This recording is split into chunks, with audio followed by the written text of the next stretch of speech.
Hi guys, welcome back to book club.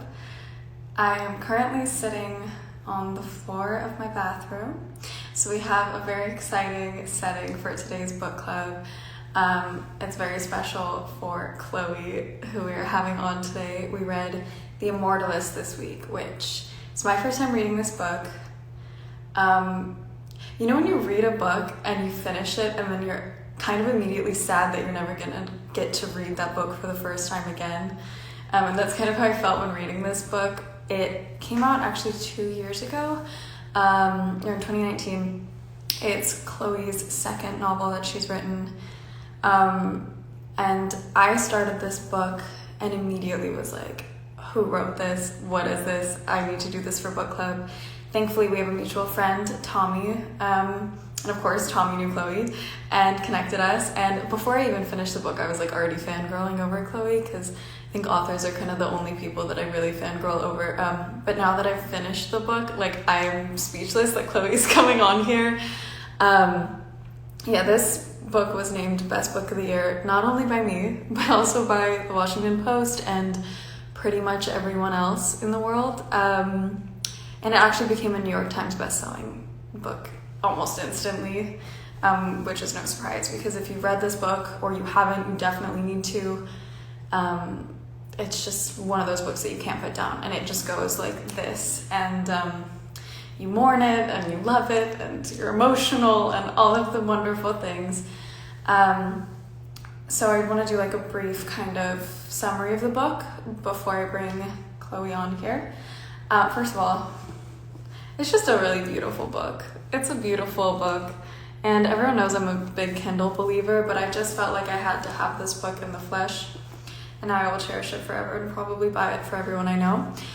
But the book is set in 1969, and it starts in New York City, and it follows 4 siblings, Varya, Daniel, Clara, and Simon, who I am very familiar with now.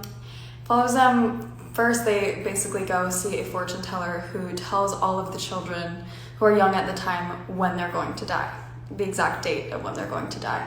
And then it follows all 4 siblings sort of throughout their life, how they live their life, basically how knowing the date of your death changes the way that you live your life. It's a lot of like illusion versus reality, subconscious decisions, and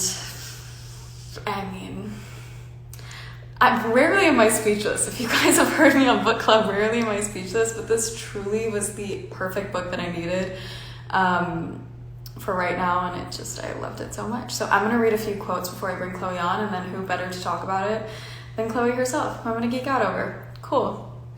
So some of my favorite quotes. One was, "The power of words. They weaseled under door crevices and through keyholes. They hooked into individuals and wormed through generations." Yeah, insane. Okay, another one. "But what I've realized, what I think he already knew, is that we believed in the same thing. You could call it a trapdoor, a hidden compartment, or you could call it God, a placeholder for what we don't know, a space where the impossible becomes possible." I loved that. I thought that just explained basically this sort of part of life that is a disillusion, but also, things that we can't explain, and Chloe goes into that in the book.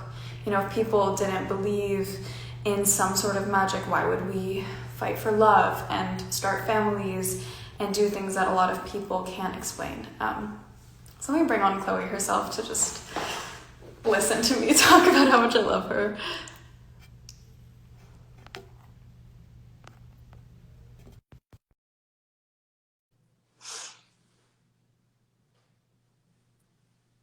Hi! Hi, Kaia. I'm so excited to talk with you. I am so excited. Like, I seriously can't tell you I'm geeking out so much right now. This is I'm my so favorite book honored. we've done.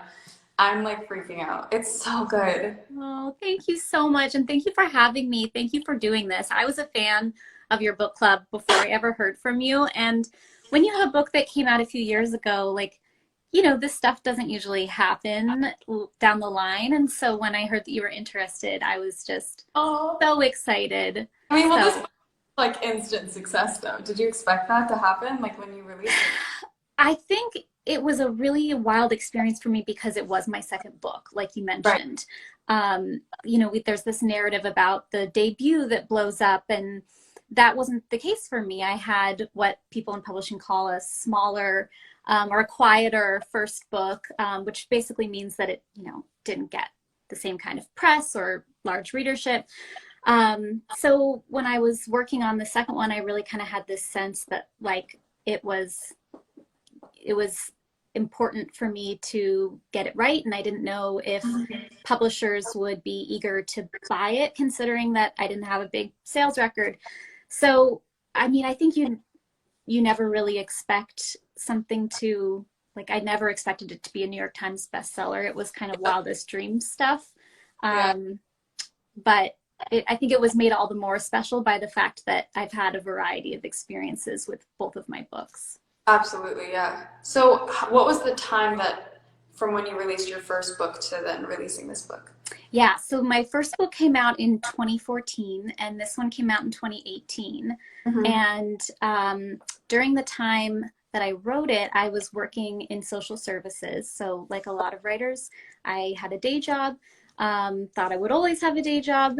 And after I sold The Immortalists, I was able to write full time, which is still a crazy Awesome. luxury and wild dream. But it was about 4 years in between. Yeah, and where did the inspiration for this story come from? I've like never, because Tommy was trying to sort of explain the concept to me, and I was like, I don't understand where you're coming from, and then starting it, I was like, oh, I'm so glad. Well, I think for me, you know, it was less like one moment of inspiration than the fact that I've always been somebody who struggles with uncertainty and with not knowing. And I think there's no realm in which, you know, those issues are bigger or more important than the idea of mortality. You know, none of us know what happens after death. And so I think it, you know, it was kind of a lifetime of like of anxiety around those issues, and that just sort of bubbled up. And the original idea was the four siblings who go to meet a fortune teller, and then the book follows them over the course of their lives. So by the time I had the idea, it was really like that nugget that it remained.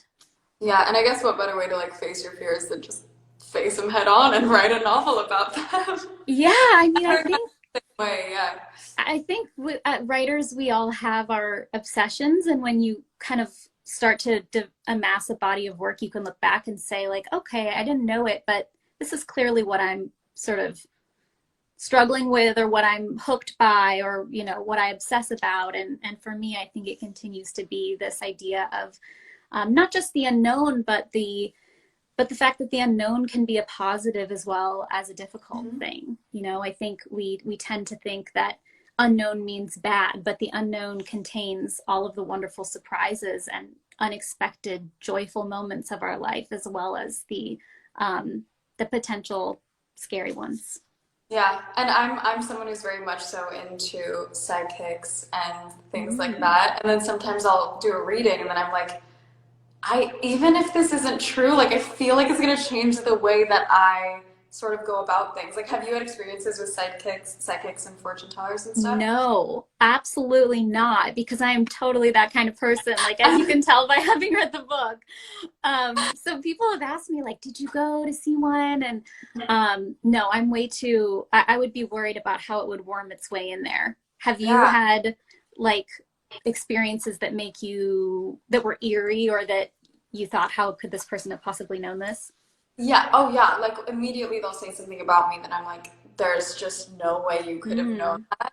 And that's why I am very much the kind of person that if they had told me like in 5 days from now something's gonna happen, I would make it happen, even if it wasn't. You know? And where like it would just be so in my head that somehow something would happen, and then so reading this book, I connected so much to the characters, because especially Clara, because it's like something that's just always going in her head for the entirety of her life. Yeah, I think all the siblings have a slightly different reaction to the prophecies, and I wanted that to be the case so that you don't feel as a reader that it's kind of like Groundhog Day with, you know, oh, here we go again with the next one. So it was a challenge to think about sort of 4 different approaches, or how 4 different people would orient themselves around that kind of revelation or potential revelation. Right. And do you have any siblings? Because I have a brother, and like reading the book, I felt like the sibling relationships were just portrayed so realistically. Do you have siblings that you pulled that inspiration from? I do have siblings. I don't know if, I mean, neither of them, I have two brothers. Neither of them are like any of the characters in the book. Right. But I think what inspired me about sibling relationships is the way that they change in adulthood. You know, I think when we're kids, your siblings are like your constant, you know, either playmate or antagonist. You know, they're always there. Only you know what it's like to have grown up with your parents or in your household, and you have this intimacy with each other, like you're sharing a space, you're growing up, you have this intimacy with their minds and like their bodies even, and then that changes so dramatically if you live in different places once you're an adult. And some people talk to their siblings every day. I don't talk to my siblings that much, and so I notice when I do talk to them this combination of intimacy and distance. And Right. that was what I really wanted to explore as they age. Yeah, because I think the relationship that you share with your siblings, it's like you have such a shared history, but then also the way that that can shape you out into the world and how you become your own person, it can be completely different. You know, and my Yeah. brother and I were very close, but we are very different people. And it's like you can grow up in the same house, Mm-hmm. same life experiences, and it just naturally turn into two very different people, which I think like this book portrayed so well. Oh, good. Well, yeah, I mean, it is crazy. It's like, how did the same environment produce people who diverge so dramatically? And Right.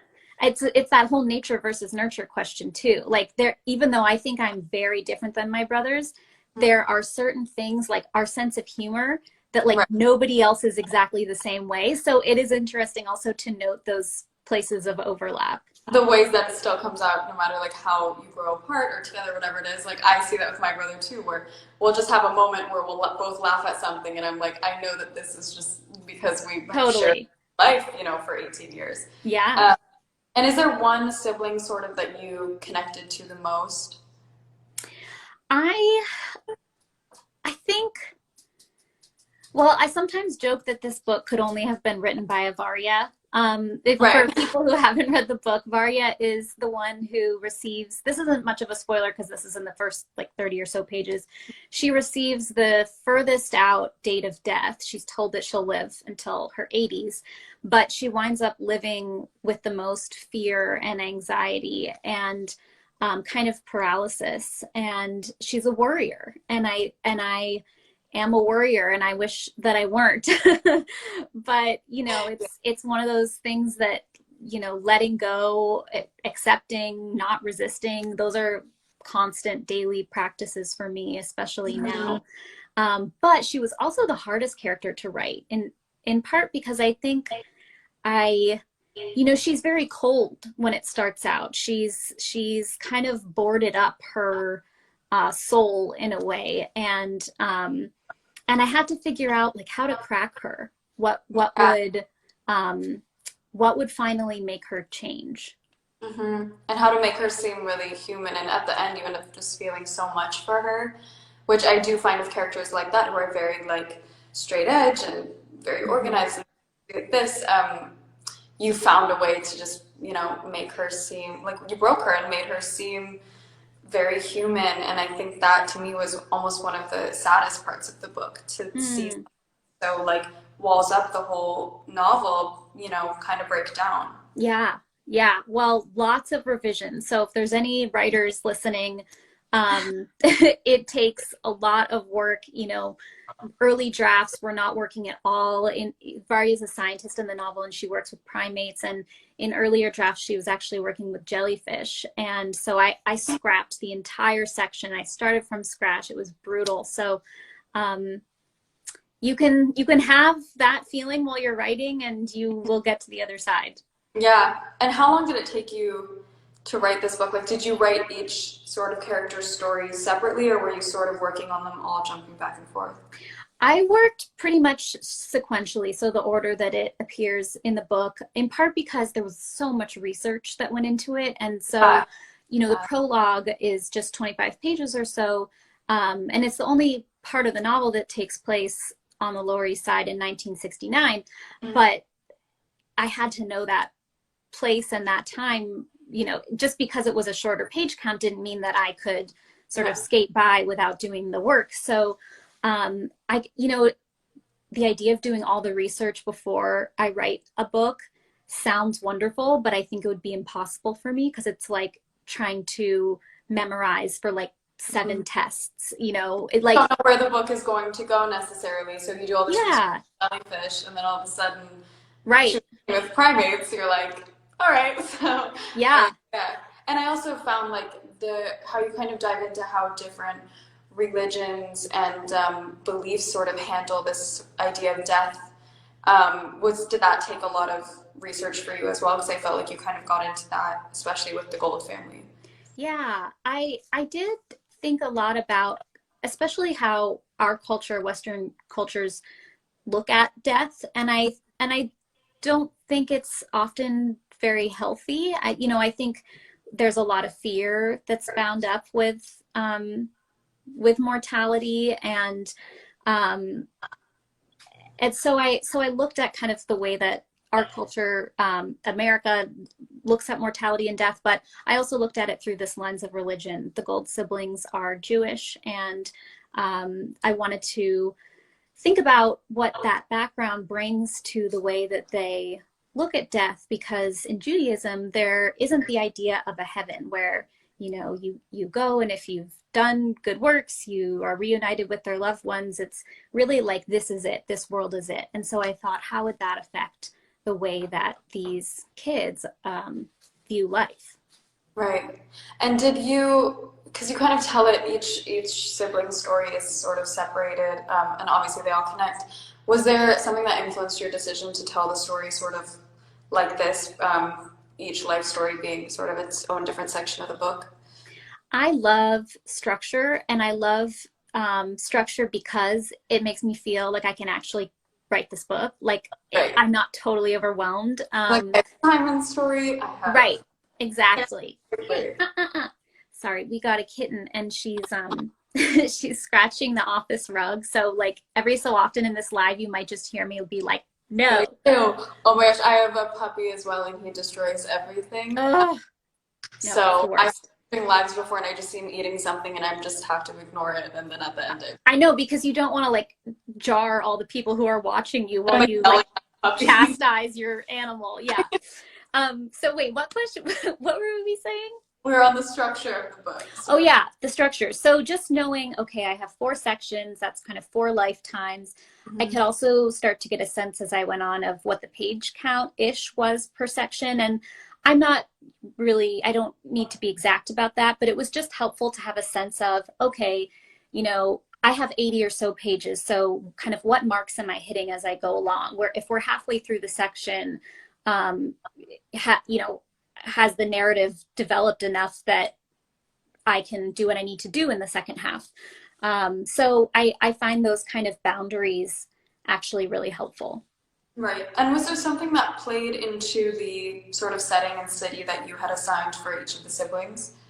Yeah, so I do a lot of research for my work, but I find that place is one of the most difficult things to write about just from research. So I tend to set my work in places that I've lived.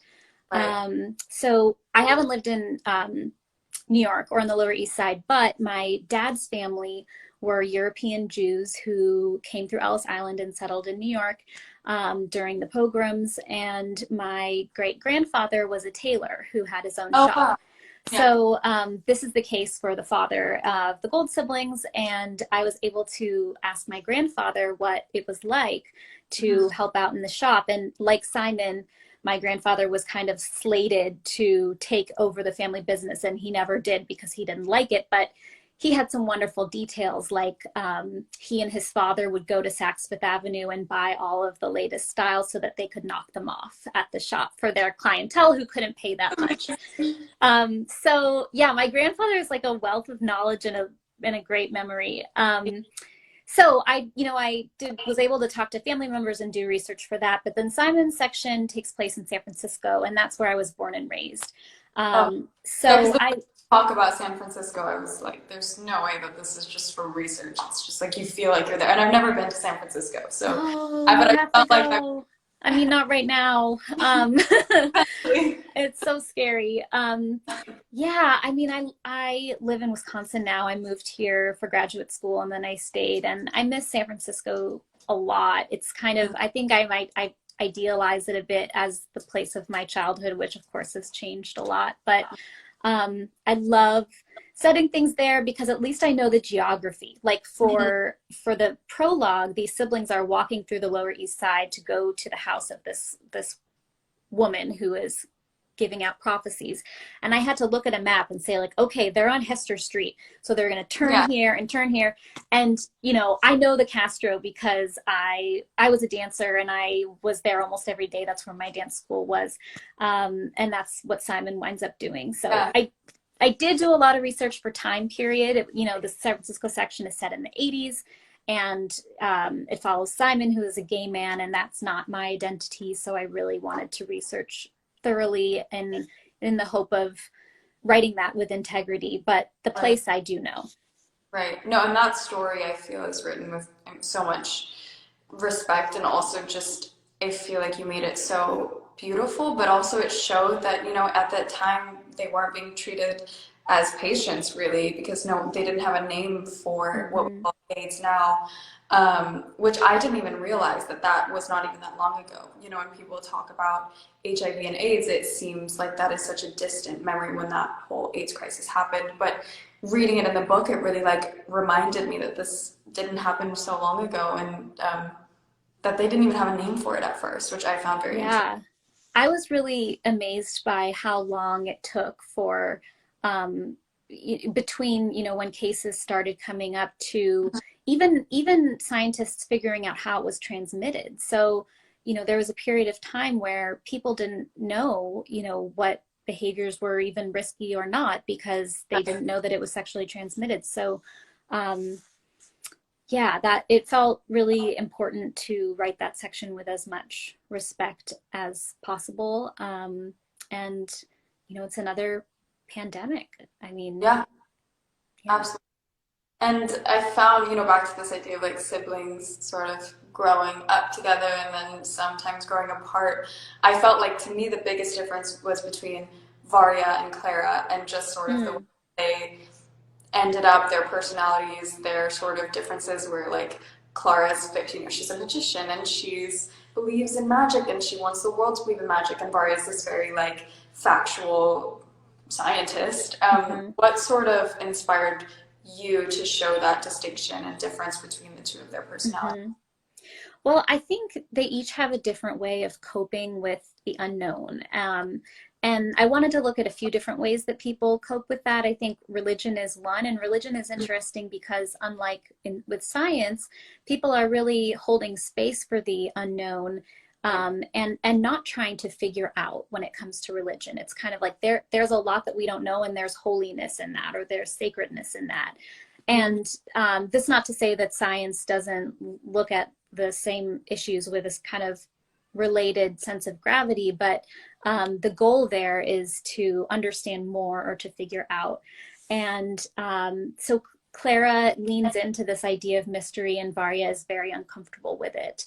And I think sometimes people ask me which character I find the most similarity with, and as I mentioned earlier, I would say probably overall Varya. But Yeah, I also have Clara's fascination with and love for the kind of uncanniness of our world, the strangeness, the things that the coincidences that go unexplained, or the things that we can't quite make sense. I'm drawn to that, and so yeah, I think you're right that they're kind of foils for each other. yeah, and I think in kind of being such a like I'm also someone that really likes to base things on facts, but in that I'm so enchanted by, especially what Clara's doing throughout the book. And just I used to love magic shows, still do. Mm, Like that, I think are almost they challenge people like us who really like to know the facts of it, and I think that's what Clara was trying to do, and I love that as someone who normally wants to basically see exactly how something happens and have an explanation for it when there are things that you can't get an explanation for. Yeah, I think sometimes those of us who are really fascinated by the unknown or by mystery are also the hardest on it. Like Mm-hmm. I'm a really like I can be a really analytical, gritty Oh yeah. person who like puts things through the ringer before I decide like, okay, there's something sort of magical or, inexplicable about that. So I think the skeptic goes along with the reverence for mystery. Yeah. And do you think, and you kind of play with this idea of their fates and them sort of finding out the day that they're going to die, do you think those fates were sort of self-fulfilling in a way? Or what is I your take on this concept? I actually don't know, and I intentionally didn't want to write it with a certain idea in mind so that I could leave it open to interpretation.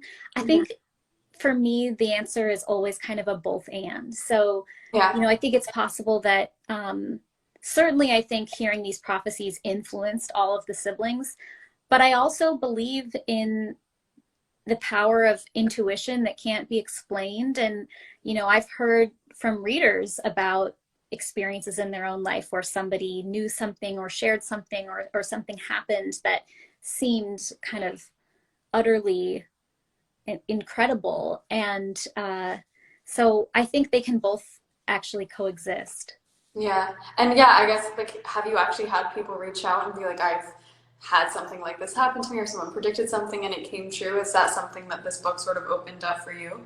Yeah, I have. And it's always a really interesting experience since I haven't sought out any kind of information, Yeah. gone to a psychic or anything like that. But I love to hear people's stories Yeah. because it's fascinating. So yeah, I mean, I have heard things where it's just like, how could that possibly be? Somebody, you know, a woman's roommate, college roommate told her, like, I just know I'm going to die at 45. And 45 came, she was completely healthy, nothing was wrong. And then she passed away. I don't know exactly what it was, if it was a heart attack, but obviously something very sudden and without any kind of pre-existing condition. And that's like, is that is that the body's expectation, the way that the body interacts with the mind? It Right. almost reminds me of like when you set an alarm and you wake up a few minutes before. Like, Right. how does your body know The that? intuition that your body has. Yeah. I totally, and I'm always like, because I have sort of an OCD where like if I say something, I'm really afraid it's going to happen. So I'm like, Mm, I'm gonna get sick. Then like yeah. I'll get a cold, and like I swear your body sort of is in tune with your mind, and there are a lot of things that control it.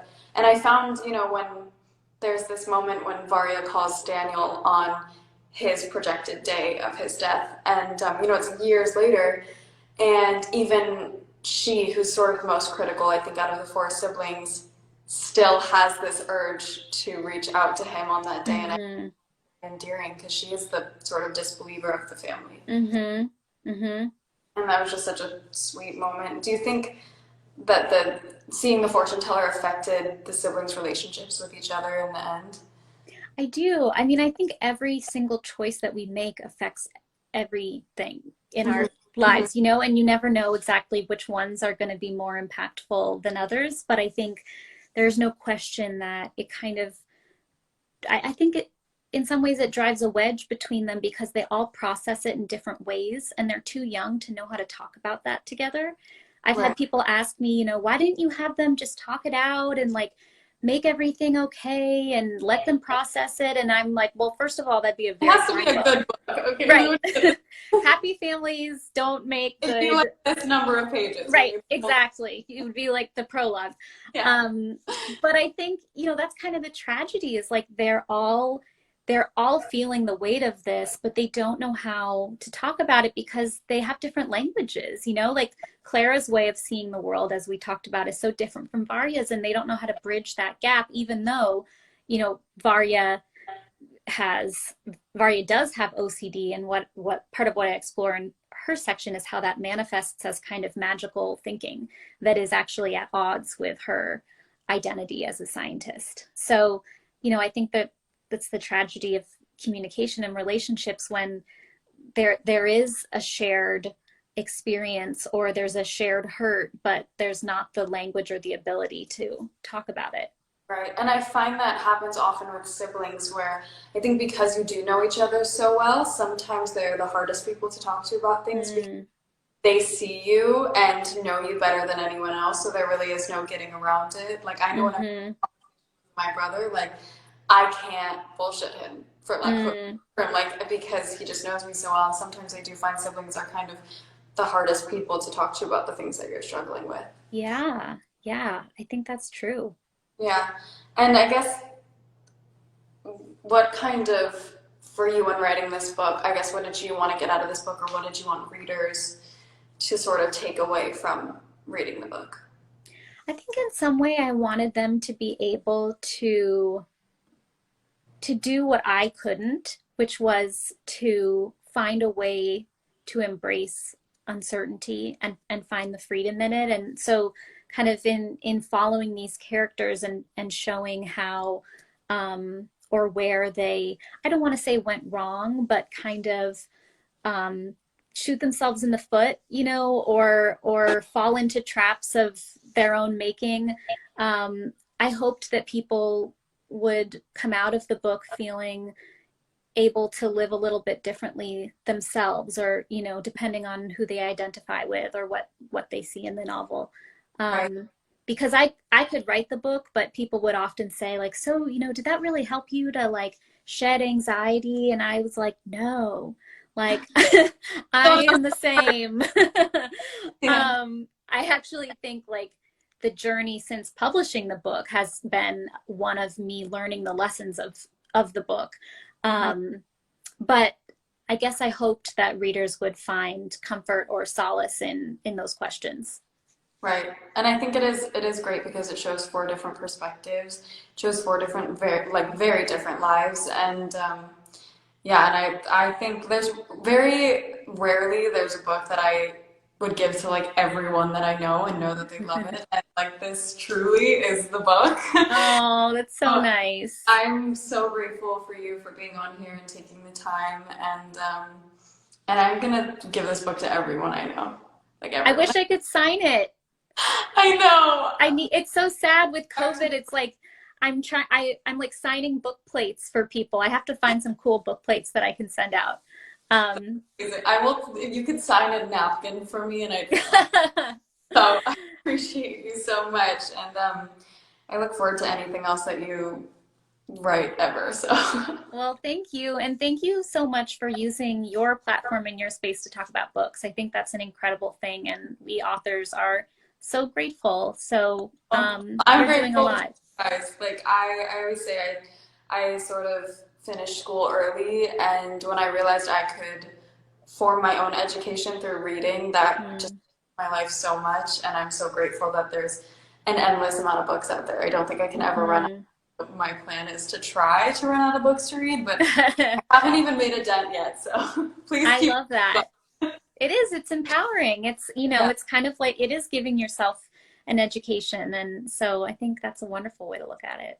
Yeah. Well, thank you so, so much. Thank you, Kaia. Have a great night. Thank you You so too. much. Okay, bye.